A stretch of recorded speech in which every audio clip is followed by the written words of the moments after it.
Mesdames, Messieurs, bonjour, nous sommes le lundi 30 novembre, bienvenue dans cette édition. Environnement pour débuter cette édition. L'enjeu est colossal, c'est sous très haute sécurité que plus de 150 chefs d'État et de gouvernement sont réunis près de Paris, dont Abdelmalek Silla, le Premier ministre, aujourd'hui et jusqu'au 11 décembre, donne le coup d'envoi de la 21e conférence climatique de l'ONU, la COP21. Le but de ce sommet hors norme est de trouver un accord historique contre un réchauffement planétaire aux conséquences de plus en plus inquiétantes, dans le but de limiter le réchauffement climatique en dessous des 2 degrés.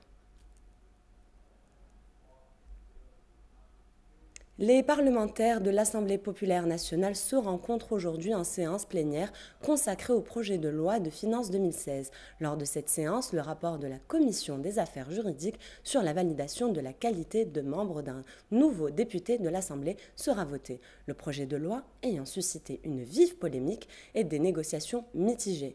Le vote aujourd'hui tranchera, mais d'abord un retour sur les réactions avec Mohamed Malek. En effet, la levée de bouclier n'est pas seulement venue de l'opposition, mais aussi de certains députés du FLN qui se sont interrogés sur les conséquences du projet de texte sur la paix sociale si d'aventure il venait à passer. Sauf qu'après concertation, le vieux parti, selon son secrétaire général Ammar Saïdani, fait savoir qu'il approuvait les dispositions de la loi de finances 2016.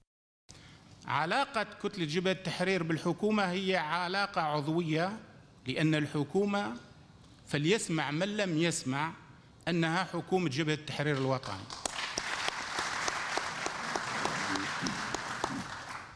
ولا يمكن في أي بلد من بلدان العالم أن حزب يدعم حكومة ويعثرها أو يقبل للمعارضة أنها تطيحها. مستحيل باش يكون واحد في الموالاة يقبل رأي معارضة في العالم أجمع. ومستحيل باش المعارضة تفوت برنامجها على حساب كتلة جبهة التحرير الوطني. L'Alliance nationale républicaine ANR a indiqué hier que ses députés voteraient en faveur du projet de loi de finances pour 2016, partant du soutien du parti au plan du gouvernement qui vise à concrétiser le programme du président de la République Abdelaziz Bouteflika. Lors d'une conférence de presse au terme de sa réunion avec les membres du groupe parlementaire du parti installé récemment, le président de l'ANR, Belkacem Sahli, a précisé que des consignes avaient été données à ces derniers pour voter en faveur du projet de loi de finances 2016. وأنا كنت وزير ونعرف باللي قانون المالية أو مشروع قانون المالية يمر في مجلس الحكومة ثم يمر في مجلس الوزراء. يعني هل من المعقول باش وزير في السياحة ولا وزير في الصحة يقول أنا هذه المادة ماهيش نتاعي؟ هذا الممارسة عجيبة جدا. فإحنا مثل ما ننتقد المعارضة لخطاباتها الشعبوية ننتقد كذلك إخواننا في الحكومة وننتقد إخواننا في الموالاة لأنهم غابت عليهم ثقافة الدولة وغابت عليهم روح Pour sa part, la secrétaire générale du Parti des travailleurs a mis en garde les parlementaires face aux mesures de loi de finances 2016, en affirmant qu'ils menacent la stabilité sociale et économique du pays. Hannoun, qui s'adressait vendredi aux parlementaires, les a interpellés que ce projet vise à confisquer leurs prérogatives. C'est ce qu'elle a retenu de l'article 71 qui autorise, selon elle, le ministre des Finances à intervenir au courant de l'exercice et dans ce cas, dit-elle, une partie du budget des différents secteurs pourrait être détournée à d'autres fins. Toujours concernant cette loi de finances, l'approbation de cette loi au siège de l'APN a connu ce matin des débordements à cause des députés de l'opposition qui ont décidé d'investir les lieux pour manifester leur mécontentement relatif à ce projet qu'ils rejettent.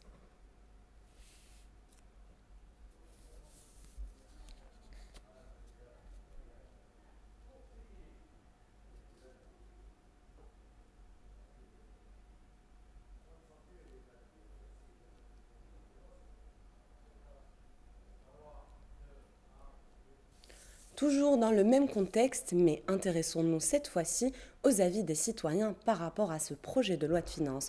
Comment est-il perçu par les citoyens? En mesure-t-il les répercussions? Réponse avec Isma Armla. Au moment où l'Assemblée populaire nationale ainsi que la scène politique et partisane connaissent une effervescente activité à cause du projet de la loi de finances 2016, la rue semble plutôt calme et monotone et les citoyens pris dans le tourbillon du quotidien. Pour savoir plus sur ce qu'ils pensent du contenu de ces lois en attente de validation, nous leur avons cédé la parole. Je pense que cette loi a été votée de manière précipitée. Le citoyen n'a pas été consulté par ces soi-disant représentants du peuple. La nouvelle loi de finances sert leurs intérêts et non ceux du citoyen. Ces augmentations n'arrangent pas le simple employé qui gagne 20 000 dinars par mois. Je pense que la majorité des Algériens ne sont pas d'accord sur ces augmentations. La vie est très chère et les revenus sont minimes et ne couvrent pas toutes les dépenses. On s'attendait plutôt à une loi qui veillerait sur nos intérêts de la part de nos représentants. Entre augmentation dans les factures d'électricité et du gaz, jamais le citoyen n'arrivera à joindre les deux bouts. En dépit des efforts fournis de part et d'autre pour justifier ces augmentations ayant touché plusieurs services et produits de consommation directe, le citoyen, première victime de ces augmentations, reste conscient qu'il est la dernière préoccupation des faiseurs des lois et occupants des sièges de l'APN, malgré ces cris de détresse. Il y a une différence entre ceux qui touchent 450 000 dinars et ceux qui en touchent 20 000. Plus personne ne pense aux pauvres et nécessiteux qui ont besoin d'aide. En ces temps de plus en plus durs, on ressent et on voit la différence entre un riche et un simple employé aux revenus limités. On n'est pas au courant de tous les détails, de tous les changements qu'il va y avoir. Et d'ailleurs, quel que soit le changement, il faut l'expliquer. Plus que quelques heures séparent la PLF 2016 du Sénat afin d'être validée. 12 lois de ce projet ont été révisées par la Commission des finances, de l'économie générale et du contrôle budgétaire. Certaines d'entre elles ont été catégoriquement rejetées. Une lueur d'espoir pour un citoyen qui commence à ressentir l'impact d'une crise financière qui ne dit pas encore son nom. Le ministre du Travail, de l'Emploi et de la Sécurité sociale, Mohamed El Ghazi, a annoncé le gel du recrutement dans la fonction publique de certains postes, expliquant cette décision par la saturation que connaît le secteur public. Mohamed Malik. Les employés partant en retraite en 2016 de la fonction publique ne seront pas remplacés par de nouvelles recrues. C'est ce qu'a annoncé Mohamed El Ghazi, ministre de l'Emploi et de la Sécurité sociale, lors d'une rencontre nationale avec les directeurs d'emploi de Wilaya. Nous avons actuellement pratiquement près de 2,5 millions de fonctionnaires.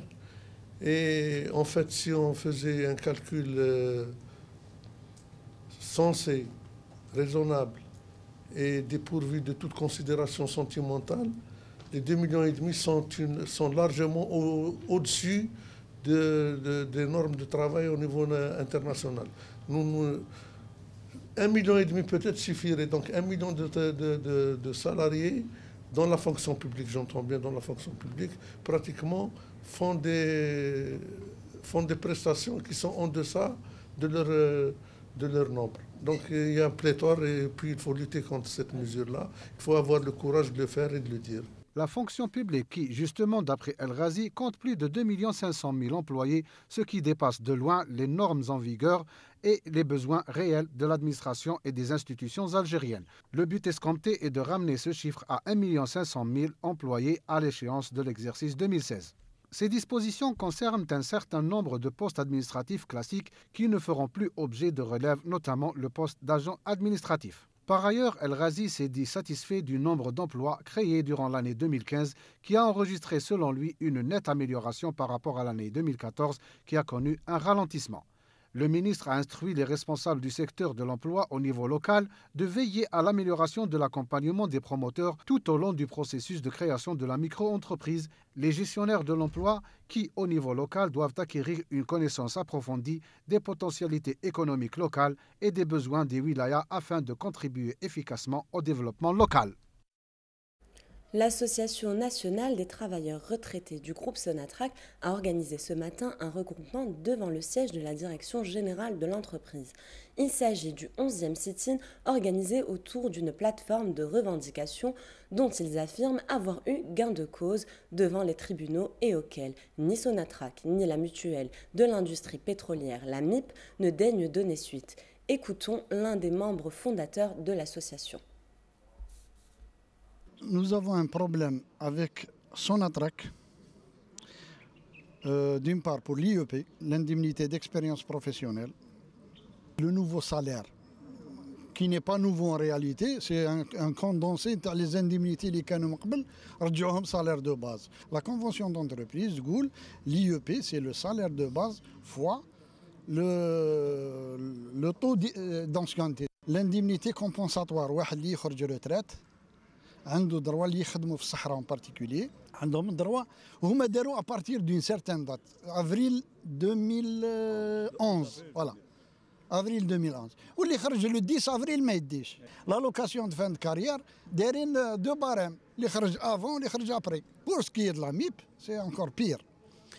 En 98 ou en 97, on a signé pour que chaque année d'ancienneté équivaut à 1%. Au bout de 20 ans, tu as les 20% TAC. Ils ont procédé à un rachat. Une partie payée par le travailleur et une partie payée par Sonatrach. Automatiquement, l'insan qui a 60 ans, il aura droit à ces 20%. Éducation à présent, la charte de l'éthique éducative a été signée hier par 8 syndicats du secteur et 2 organisations de parents d'élèves. 2 syndicats n'y ont pas adhéré, à savoir le CLA et le CNAPEST. Le point avec Nessim Saatou. Après 17 mois de négociations et un maintien du droit aux grèves, la charte de l'éthique permettant d'aller vers une école de stabilité a finalement été signée hier entre les responsables de 8 syndicats et le ministère de l'Éducation nationale. Il s'agit d'un terrain d'entente entre les syndicats du secteur de l'éducation et le département ministériel dans l'ultime objectif de garantir une stabilité. Le consensus contient essentiellement 4 principes: intégrité, respect, compétences professionnelles et préservation de la stabilité au sein des établissements éducatifs.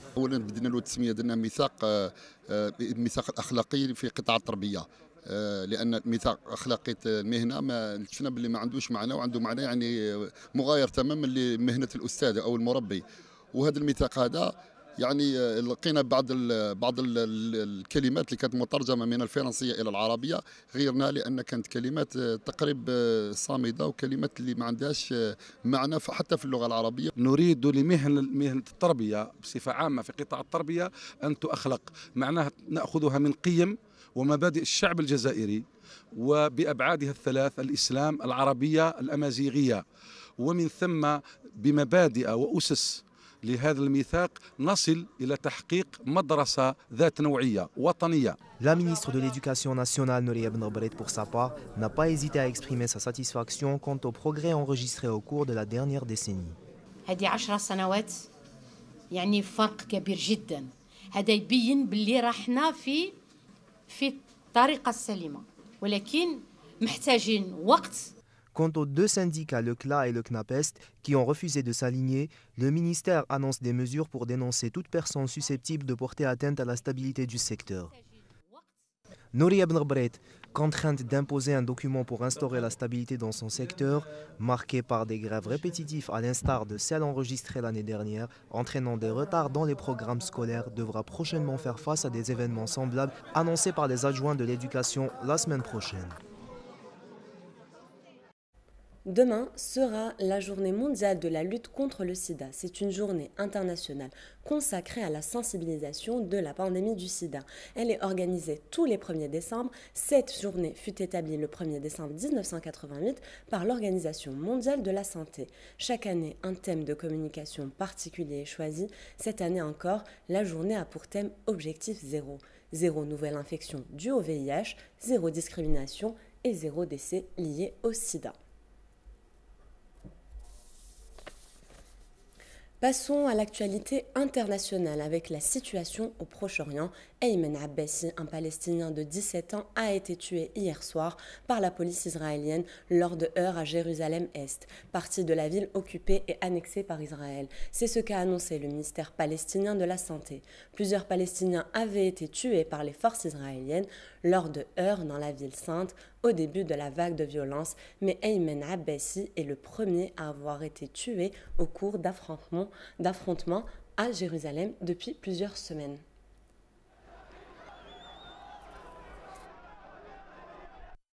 Passons au sport. À présent, la sélection nationale olympique de football et son homologue égyptienne se sont neutralisés sur le score de 1 but partout au stade hier à Mbour au Sénégal à l'occasion de la première journée du groupe B de la Coupe d'Afrique des Nations 2015 des U23.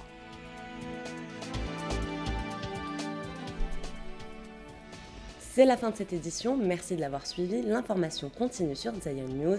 Bon après-midi à tous.